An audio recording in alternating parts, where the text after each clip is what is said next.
ถึงแล้วพี่น้องถึงแล้วถึงสถานที่ตั้งหูปูพฤษีเนาะสิเข้ามาเบิ่งเลยพี่น้องอะกับทักทายสบายดีพ่อแม่พี่น้องปองป่ายชาว YouTube ทุกคนเนาะพี่น้องมื้อนี้สิมาวัดป่าพี่น้องแหล่งท่องเที่ยวบ้านบ้านเฮาห้องว่าแหล่งท่องเที่ยวพี่น้องมาเด้อทุกคนเด้อฝากติดตามเด้อทั้งช่อง YouTube เด้อวันนี้มือใหม่พี่น้องมือใหม่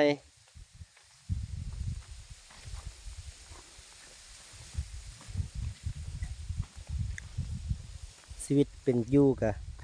ทั่วไปพี่น้อง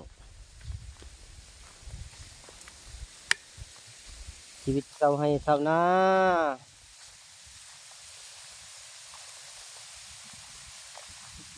ทักทายพี่น้องทุกคู่ทุกคนขอให้อยู่ดีมีแห้งพี่น้องปีใหม่อวยพรปีใหม่พี่น้องอวยพรก่อนปีใหม่ฝากติดตามเด้อพี่น้องเด้อ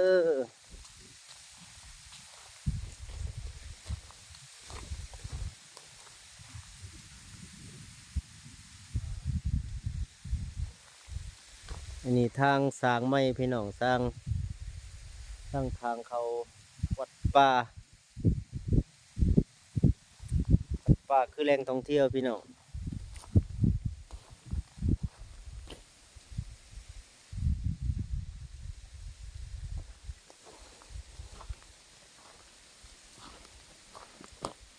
กับทักทายสบายดีทั้งไทยทั้งชาวต่างประเทศพี่น้อง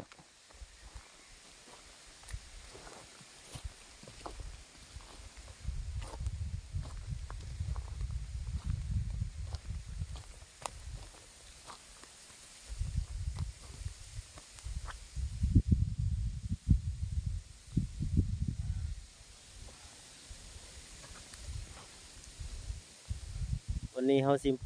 มาวัดป่าพี่น้องอันนี้คือไปวัดป่าพี่น้องอยู่พูนมีไก่สีหอดแล้วพี่น้องอีกประมาณ40 เมตรด้านหลังก็คือมาจากบ้านจากตัวบ้านประมาณ2 ลักจากบ้านจากทางใหญ่พี่น้อง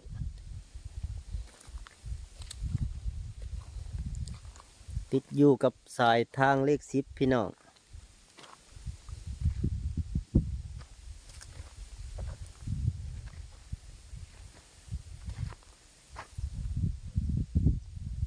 เป็นวัดแหล่งท่องเที่ยวเป็นแบบธรรมชาติเป็นโคกมีขี้หินมีต้นไม้ธรรมชาติพี่น้องแบบธรรมชาติ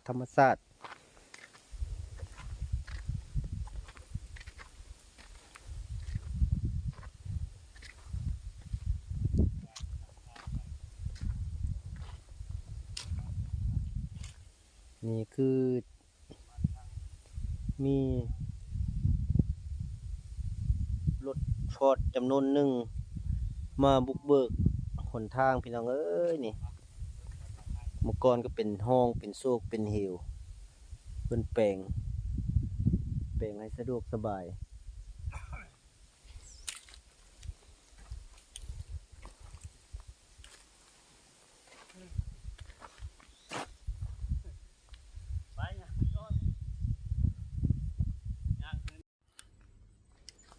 อ้าวถึงแล้วพี่น้องถึงแล้วถึงที่พักศาลาอีกหลังหนึ่งพี่น้องที่อันนี้มันเป็นแบบเป็นประเภทเงินครัวพี่น้องกุ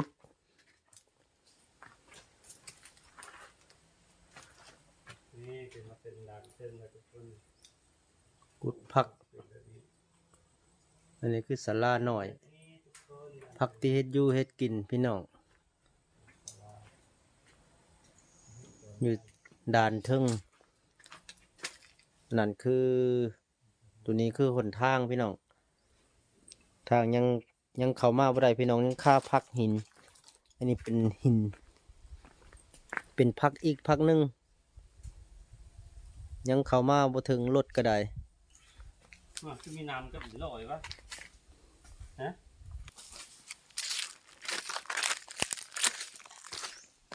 ถึงแล้วขอบเขตวัดป่าพี่น้องมื้อนี้มากับพ่ออลุยสายผู้สร้างแห่พี่น้องยูทูบเบอร์เนาะอยู่บ้านตาดขาแดงเฮาเด้อนี่อันนี้คือขอบเขตวัดป่านี่ห้องน้ำพี่น้องนี่เป็นแบบธรรมชาติเป็นหินพี่น้องเป็นหินเป็นต้นไม้ตั้งอยู่ตามด่าน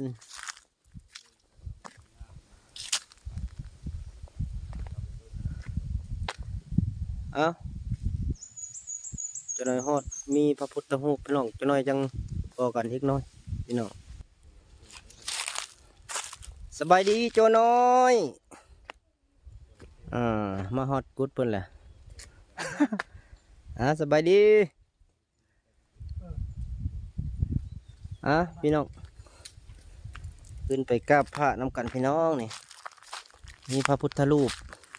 แล้วกับปู่พฤาษีพี่น้อง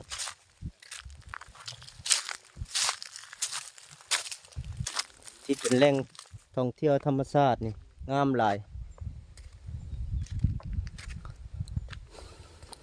เป็นที่ชมวิวหลาย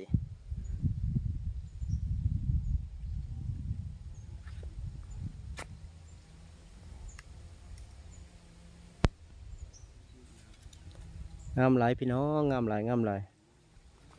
ไปเข้ามากราบพระน้ำกันพี่น้อง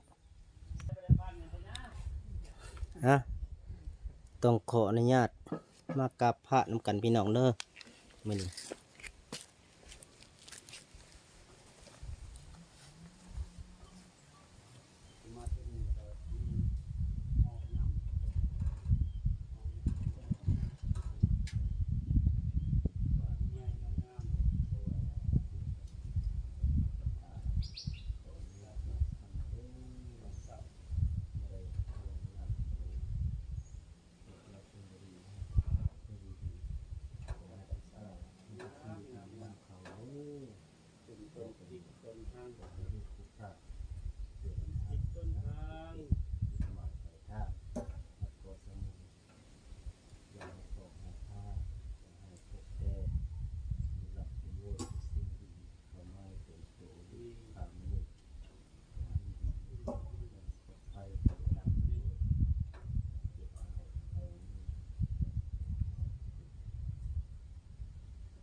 มีสัญญาณปัญญาอยู่นี่ฮัน สบายดีต่อจากกราบพระแล้วก็ที่ไป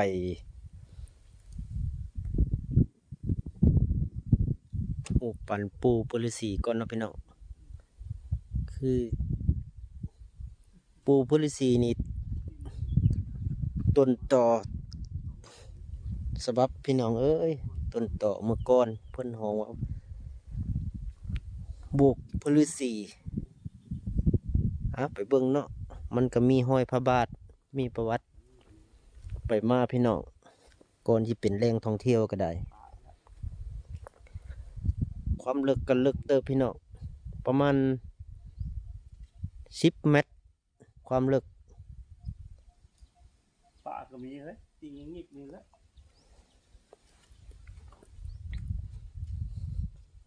นี่ด้านหลังคือพระพุทธรูปตัวนี้ที่ขามความซื่อไปเลยพี่น้องปุ่นความลำบากพุ่นนะพงพ่อลุยนะขนาดย่ำแรงนะพี่น้องไอ้นี่เดือน12 ยามฝนไปบ่ได้เลยนี่นะต้องได้ค่อยไปนี่ก็ได้ผู้เฒ่าไปบ่ได้เลยพี่น้องนี่ยังเสียวน้ำยังบ่แห้งเด้อพี่น้องมีบัวนี่ก็ห้องบัวแบ่ดอกบัวแบ่ ฟังทางนี้ นะตามมาพี่น้อง ต่อซีเพิ่นก็ลงมานี่แหละ